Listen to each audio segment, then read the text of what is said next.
رمضان کی راتوں میں عبادت کرنے کا مزہ ہی کچھ الگ ہوتا ہے، بہت لطف ملتا ہے جب ہم چپکے چپکے رات کی تنہائی میں اللہ سے بات کرتے ہیں، اسے اپنا درد و غم بیان کرتے ہیں، اسے اپنے گناہوں کو شمار کروا کر اپنی کی گئی غلطیوں پر شرمندہ ہوتے ہیں۔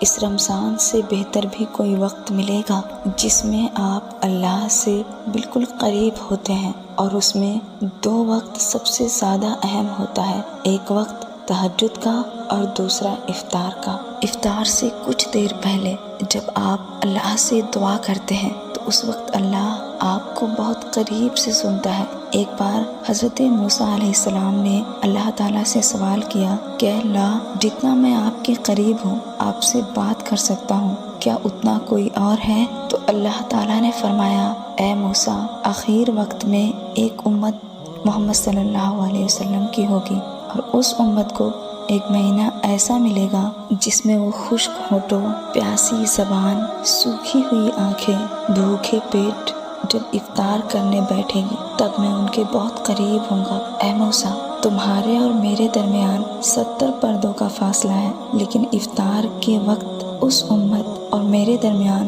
1 پردے کا فاصلہ بھی نہیں ہوگا، اور جو دعا وہ مانگیں گے اسے قبول کرنا میری ذمہ داری ہوگی۔ سبحان اللہ، یہ ہے میرے اللہ کی محبت۔ پھر ہم اور آپ اس اہم موقع کو کیسے گنوا سکتے ہیں؟ مانگ لیں اللہ سے جو بھی مانگنا چاہتے ہیں۔ اس مہینے کا ایک ایک وقت بہت قیمتی ہے۔ ذرا سوچیں، جب عام دنوں میں تہجد کی فضیلت بے شمار ہے تو پھر اس خاص دنوں میں اس کی افضلیت کتنی بڑھ گئی ہوگی۔ رب کو راضی کریں، جب تک رب تعالیٰ ناراض ہے پریشانیاں آپ کو گھیرے رکھے گی۔ سب سے پہلے اس رب کو راضی کریں، کیا پتہ یہ رمضان آپ کے لیے خوشیوں کا باعث بن جائے، اس رمضان آپ کی ساری جائز مرادیں پوری ہو جائے۔ رمضان میں تہجد آپ آسانی سے پڑھ سکتے ہیں۔ یہ نماز رات کے تہائی حصے میں پڑھی جاتی ہے، یعنی آدھی رات کو اللہ تعالیٰ اپنے بندوں کو پکار کر بیدار کرتا ہے کہ ہے کوئی جو اپنی نیند قربان کر کے مجھے پکارے اور میں اس کی دعا قبول کروں۔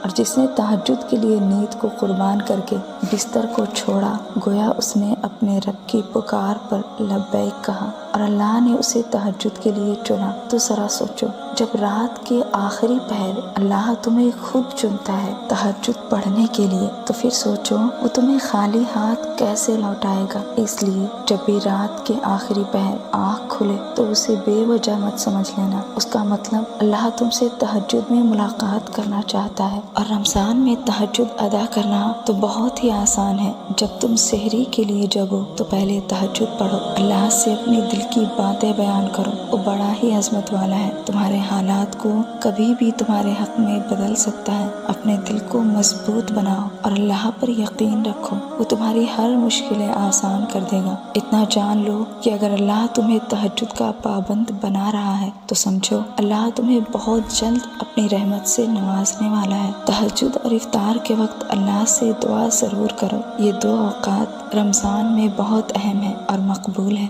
کیونکہ افطار کے وقت جس نے دعا نہ کی اس کی مثال ایسی ہے جیسے کوئی مزدور دن بھر کام کرے اور شام میں مالک سے اپنی مزدوری نہ لے کر جائے۔ یاد رکھیں، مہینے بہت ہیں مگر رمضان جیسا کوئی مہینہ نہیں۔ اگر آپ نے اس ماہ رحمت کو گنوا دیا تو پھر کیا حاصل کیا؟ اس میں تہجد ضرور پڑھے۔ تہجد اللہ کی لاڈلی عبادت ہے، یہ اپنی بات منوا کر ہی رہتی ہے، بس آپ اللہ پر کامل یقین رکھیں۔